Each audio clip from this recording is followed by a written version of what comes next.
Welcome to day 8 of weight loss journey. ఇవాళ morning లేవగానే weight check చేసుకుంటే 76.35 kgs ఉంది. నేను వెయిట్ లాస్ స్టార్ట్ చేసినప్పుడు డే 1 78 కేజెస్ ఉన్నాను. సో మీరు చూస్తే 7 డేస్లో ఆల్మోస్ట్ నియర్లీ 2 కేజెస్ డ్రాప్ ఉంది. సో ఇది నిజంగా పాసిబులా అంటే ఇట్స్ ఇంపాసిబుల్. ఫస్ట్ వీక్ కాబట్టి మనకేంటంటే వాటర్ రిడక్షన్, ఈ బ్లోటింగ్ వల్ల మనకి ఆ స్కేల్ మీద ఆ 2 కేజెస్ డ్రాప్ మనకి ఈజీగా చూపిస్తుంది.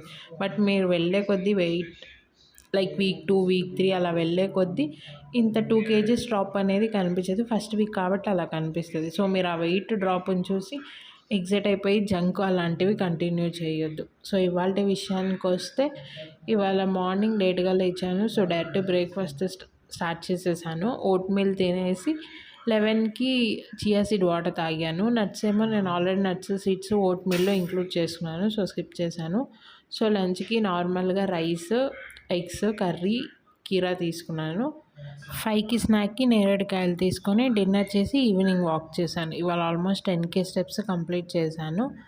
రాగానే 8:30కి 9కి మజ్జిగ తాగేసి పడుకున్నాను. That's it for the day.